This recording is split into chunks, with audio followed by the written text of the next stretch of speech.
मनीषा, कभी कोई ऐसे उलझन या ऐसे सिचुएशन में फंसी हैं जहाँ पर गई तो थी जर्नलिस्ट बन के, लेकिन सब्जेक्ट बन गई या मसले में उलझ गई? कभी हुआ है ऐसा? ग्राउंड रिपोर्टिंग में ऐसे मौके आते हैं। अनेकों बार हुआ होगा, लेकिन एक लेटेस्ट है और याद है, अभी तक ताज़ा है क्योंकि मैं जूनागढ़ गई रिसेंटली अपनी जो सीरीज़ थी पंथ के लिए, और नागा साध्वियों पर स्टोरी करने के लिए। तो जूनागढ़ गई तो जो वहाँ की जो इंचार्ज थी वो साध्वी, काफ़ी नाम था उनका जूनागढ़ में, और जूना अखाड़े में काफ़ी उनका इम्पोर्टेंट उनकी पोजीशन भी थी। नागा साध्वी हाँ, थी? नागा साध्वी। नागा साध्वियाँ होती हैं? बिल्कुल होती हैं नागा साध्वियाँ, है ना। तो ऐसे ही मैं उनको इंटरव्यू कर रही थी, जैसे यहाँ पर मैं बैठे हुए तो थोड़े मैं और करीब थी उनके, तो उधर पीछे से एक नागा साधु ऐसे तलवार लहराते हुए उनके अपशब्द बोलते हुए उधर को आ गए। तो मैंने तो ऐसे अपने उस पर ट्राईपॉड पे अपना मोबाइल लगाया हुआ था, मैं शूट कर रही थी, ऐसे बैठी हुई थी आराम से, और उन्होंने उसकी तरफ देखा तो उन्होंने भी कुछ बोल दिया, फिर उसने कुछ बोला, शंकर नाम था उसका साधु का। करते करते क्या हुआ, मेरे देखते ही देखते शंकर ने तलवार जो है उनके पेट में घुसा दी। सचमुच की तलवार पेट में? बिल्कुल सचमुच की तलवार। मेरे तो एकदम होश फाख्ता हो गया, मैंने कहा ये क्या हुआ। लेकिन जो मैं आपसे कह रही हूँ ना कि क्विक डिसीज़न, किस हालात में कैसे रिएक्ट करना है, वो मैंने अपना मोबाइल बंद नहीं किया, मैं बैठी रही वहीं, जम के बैठी रही, और फिर मैंने मोबाइल अपना वहाँ से बस ये कि ट्राईपॉड से उतारा, मैं ये एंगल ले रही हूँ, वो एंगल ले रही हूँ, मेरे को यही सूझ रहा है कि मुझसे कोई एंगल ना मिस हो जाए।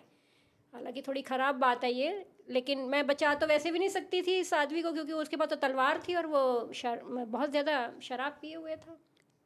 उसके बाद उसने साध्वी को वहाँ से उठाया, ऐसे करके धक्का दिया, कपड़े वपड़े उनके खुल गए, बहुत बदतमीज़ी वगैरह की।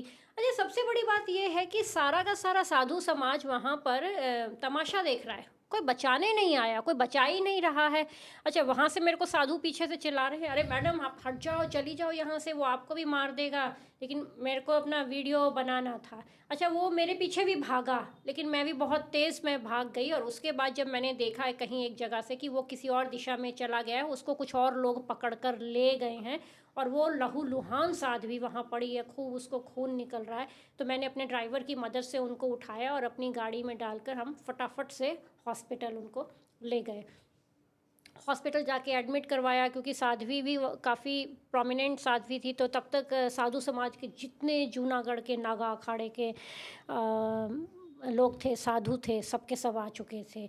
उनका पर्स वर्स मेरे पास था, मैंने उनके चेलों को उनका पर्स वगैरह हैंड ओवर किया। शाम हो चुकी थी, मीडिया वीडिया पुलिस पूरा, क्योंकि अगले दिन शिवरात्रि थी, और शिवरात्रि जूनागढ़ में बहुत ही सेंसिटिव होती है, और कोई भी इस तरह का त्यौहार हो किसी भी मज़हब का तो थोड़ी सेंसिटिविटी और बढ़ जाती है, पुलिस की चौकसी। तो पुलिस किसी भी तरीके से ये सोच रही थी कि ये घटना हो कैसे गई है, देखते ही देखते वो इलाका पूरा पुलिस छावनी हो गया। अब मैं अपने होटल चली गई, होटल जाके मैं अपना फ्रेश हुई और अपना देख रही थी वीडियोस वगैरह सारे, किस तरह से जाकर आप अपने काम को होटल में जाकर चेक करते हैं सबसे पहले। तो बात आई गई होगी, मैंने अपने एडिटर साहब को भी बताया कि ऐसे ऐसे हुआ, तो बोले कि ठीक है। रात को 12 साढ़े 12 की बात है, मेरे मोबाइल पर किसी का फ़ोन आता है अननोन नंबर से। अननोन नंबर अगर सेव नहीं है तो रात को तो मैं उठाती ही नहीं हूँ, लेकिन बार बार फ़ोन आए जा रहा है, आए जा रहा है। मैंने बोला, फ़ोन उठाया तो किसी ने बोला कि बोले कि जूना अखाड़े से बोल रहा हूँ, बोले कि वो वीडियोस हैं, वीडियोस हमें भेज दो और अपने फ़ोन से इनको डिलीट कर दो। मैंने कहा यार इसके पास मेरा नंबर कहाँ से आया होगा। खैर, वीडियो डिलीट करने का तो सवाल ही पैदा नहीं होता था। मैंने सोचा कि ऐसे किसी ने पिया विया हुआ होगा। दूसरी बार फिर फ़ोन आया, फिर उसने यही बोला वीडियो डिलीट कर दीजिए मैडम। मैंने फिर गौर नहीं किया, अपना काम वाम ख़त्म करके लैपटॉप वगैरह मैंने बंद किया। मैं सोने की तैयारी कर रही थी, लगभग सो चुकी थी। तो ये बात है 12:30 बजे की। उसके बाद रात को 1:45 बजे इंटरकॉम जो फ़ोन है मेरे होटल के रूम का, वो बजता है। उसकी घंटी भी बड़ी ख़तरनाक सी होती है, बहुत ऊंची होती है, वो पुराने ज़माने टाइप के फ़ोन होते हैं। अब जब वो इंटरकॉम बजा रहा तो मुझे थोड़ा सा डर लगा। मैंने कहा कि अब मामला थोड़ा सा बढ़ गया है। 1:45 बजे इंटरकॉम, मैंने फ़ोन उठाया तो होटल रिसेप्शन से फ़ोन आया, बोले मैडम जूना अखाड़े से साधु आए हैं, आपके कमरे की तरफ आ रहे हैं। दिन में मैंने नागा साधुओं का जलवा देख ही लिया था, काफ़ी गुस्सैल होते हैं, और जो भी मैंने देखा वो तो सच में एक डरने वाली ही बात थी। अब मुझे थोड़ा सा डर लगने लगा कि ये लोग तो होटल वाले की तो सुनेंगे ही नहीं, लोग सीधा ऊपर आएंगे। तो मैं तो सबसे पहले उठ के मैंने दरवाज़ा देखा कि दरवाज़ा कितना मजबूत है ना। तो कुंडी वुंडी सारी लगाई, सब कुछ ठीक से वो किया। फिर मैंने रिसेप्शन पर कॉल बैक किया। मैंने उसको ये बोला, मैंने कहा देख, मैं ना तेरे होटल में रुकी हूँ, तेरे होटल में रुकने की बदौलत जो है ना, मेरी ज़िम्मेदारी पहली तेरी बनती है। मैंने कहा मैं ऐसे ऐसे पत्रकार हूँ, अगर एक भी साधु सीढ़ी चढ़ गया ना तो फिर तुम देख लेना।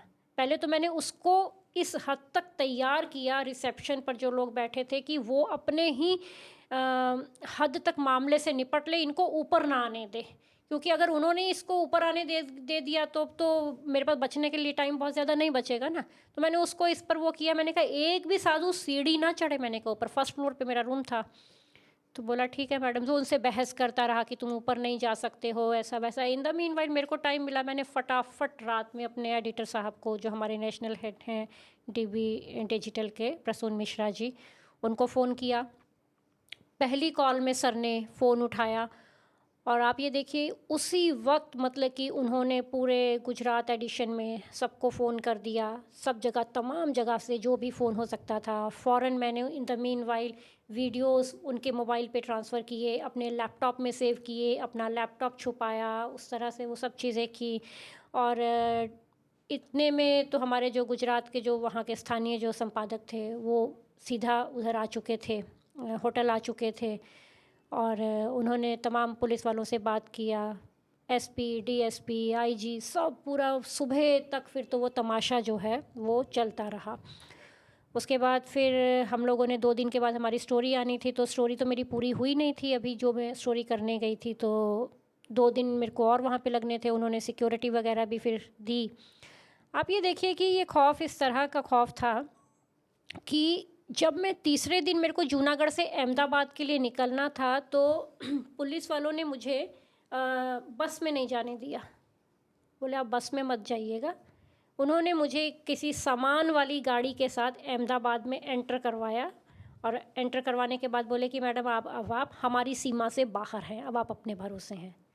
तो इस हद तक कई बार चीज़ें जो हैं वो हो जाती हैं कि आपको लगता है कि या तो गए या बच गए। इस अपराध की स्टोरी भी फाइल की बिल्कुल आपने? हमारे यहाँ छपी? ये बिल्कुल छपी, फाइल हुई, बिल्कुल उस तरीके से जैसे जो हमने देखा। मैंने आपसे बताया ना कि जो हमने देखा, जो हुआ, वो हमने लिखा, है ना।